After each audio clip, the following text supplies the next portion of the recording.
Never stop reading the Bible. Welcome to the Deep Dive. Great to be here. Today we're jumping straight into, well, the very start of the book of Job. Chapters 1 through 5, a really foundational section. Exactly. We've got material covering these chapters, and our goal really is to explore this initial narrative. Who Job is, what hits him, how he reacts. And how his friends react, at least initially, yeah. It sets up the whole book. So let's dive in. Chapter 1 kicks off by introducing Job. What stands out to you there? Well, it's not just that he's prosperous, though he certainly is. The text really emphasizes his character righteous, blameless, shun evil. Right, which immediately sets up this tension, doesn't it? Because then Satan enters the picture. Acting as the accuser. The core of the challenge is essentially, does Job fear God for nothing? Is his faith just transactional, based on the blessings? A profound question. Yeah. And then, boom, the tests begin. The loss is just staggering. It's incredibly swift. His livestock, servants, and then, devastatingly, all his children. Gone, just like that. It's almost hard to imagine that level of loss happening so quickly.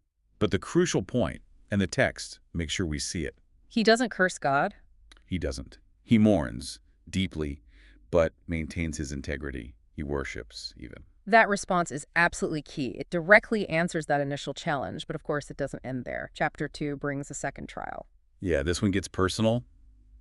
Physical affliction, painful sores head to toe. Unbearable suffering. And it's here his wife speaks up, isn't she? She does, with that famous line, curse God and die. It really shows the depth of despair they're facing. Her words sort of underscore the sheer extremity of his pain. It adds another layer, doesn't it? The suffering is isolating him even from his closest human relationship. Then his friends arrive. Eliphaz, Bildad, and Zophar. And their initial response is quite remarkable. The silence? Yes. They just sit with him for 7 days and nights in silence, sharing his grief without words. It's powerful. It really is. A picture of empathy, perhaps, before the theologizing begins. But that silence is broken dramatically in chapter 3. Job's lament, or Job's elegy, as it's sometimes called. This is Job finally unleashing his anguish. It's raw. He curses the day he was born. He doesn't curse God, importantly, but he curses his own existence. He longs for death as an escape. Such profound sorrow. And it's after this outpouring that his friends start talking. Eliphaz goes first in chapter 4. And his opening is, well, a bit jarring, perhaps. Definitely. He basically says, should have used to comfort others. How come you're falling apart now? There's almost a tone of surprise, maybe even disappointment. Yeah, a bit of pull yourself together. He then launches into his main argument. God is just. The innocent don't perish. Suffering must be linked to sin. He leans heavily on his own, spiritual experiences or visions to back this up. Right, and concludes that humans are inherently flawed, so Job must have sinned and needs to repent.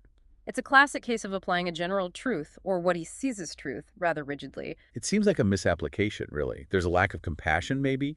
It ignores the possibility that Job's situation might be different. Precisely. It's truth without empathy, perhaps. And it probably just adds to Job's suffering. Eliphaz continues this line of reasoning in chapter 5. He does. He talks about the fate of the foolish and the wicked, how trouble is common to man. Man is born to trouble as sparks fly upward. More generalities. And his advice. Seek God, accept his discipline, and you'll eventually be blessed. Again, sounds wise on the surface, maybe.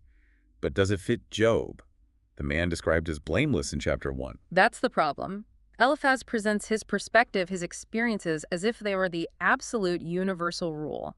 He doesn't seem to grapple with the specifics of Job's testified righteousness and intense, seemingly undeserved suffering. It really makes you think, doesn't it, about how we respond when people around us are hurting.